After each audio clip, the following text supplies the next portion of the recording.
एक बार की बात है। एक बड़ा सा जहाज तूफान की वजह से डूब गया। उस जहाज में जितने भी लोग थे वो भी जहाज के साथ डूब गए, एक आदमी को छोड़कर। वो आदमी वहां से बच निकला और एक सुनसान आइलैंड पर जाकर बेहोश हो गया। सुबह जब वो होश में आया, उसने देखा कि वो एक सुनसान आइलैंड पर था, जहां पर दूर दूर तक कोई भी नजर नहीं आ रहा था। वो ऊपर वाले की तरफ देखकर दुआ मांगने लगा कि मेरी मदद करो, इस सुनसान आइलैंड पर किसी न किसी को भेज दो। लेकिन वहां उसकी मदद के लिए कोई नहीं आया। दिन गुजरते गए। वो रोज ऊपर वाले से मदद के लिए दुआ करता। कुछ दिनों के बाद उसने दुआ करना छोड़ दिया। उसने वहां से बचने की उम्मीद खो दी। उसका सब्र टूट चुका था। तभी उसने लकड़ियां इकट्ठा की और उनसे एक टेंट बनाया। उसने नारियल के झाड़ से बहुत सारे नारियल तोड़े और खाने के लिए मछलियां पकड़ने लगा। 15 से 20 दिन गुजर चुके थे। उस आदमी ने वहां से निकलने की पूरी उम्मीद खो दी थी। इसीलिए उसने तकरीबन 20 दिन की मेहनत के बाद वहीं पर लकड़ियों का एक घर बना लिया था। एक दिन जब वो जंगल में नारियल तोड़ने के लिए गया और वापस आया, तो उसने देखा कि उसने जो घर बनाया था उसमें आग लग गई थी और वो पूरी तरह से जलकर राख हो गया।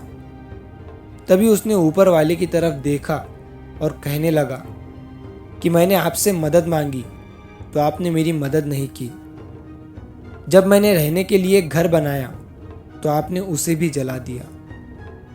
वो आदमी सारी रात ऊपर वाले को कोसता रहा और वहीं सो गया।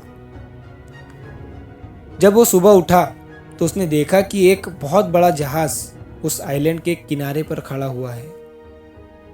वो ये देखकर बहुत खुश हो गया और तुरंत जहाज पर चढ़ गया। जब उसने पायलट से पूछा कि उन्हें कैसे पता चला कि वो इस सुनसान आइलैंड पर है, तब पायलट ने कहा कि तुमने आग जलाकर जो सिग्नल हमें भेजा था उसी की वजह से हम इस आइलैंड पर आए हैं। तभी उस आदमी ने कहा कि मैंने तो कोई सिग्नल नहीं भेजा था। तभी वो सोचने लगा और उसे याद आया कि रात में जो उसका टेंट जल गया था, जो उसने घर बनाया था जो जल चुका था, शायद उसी की वजह से ये लोग यहाँ पर आए हैं। तभी वो आदमी ऊपर देखकर खुशी से चिल्लाने लगा।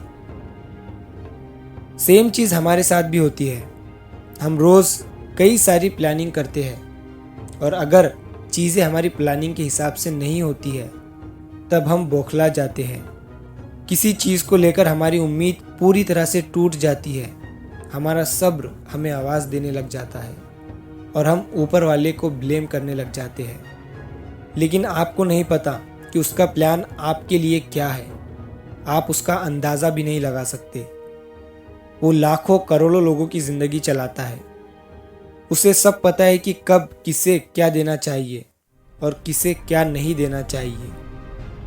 जब भी आपकी लाइफ में बुरा हो रहा हो, जब चीज़ें आपके हिसाब से नहीं हो रही हो, तब उस पर भरोसा रखना। उसके पास ज़रूर आपके लिए कोई प्लान है।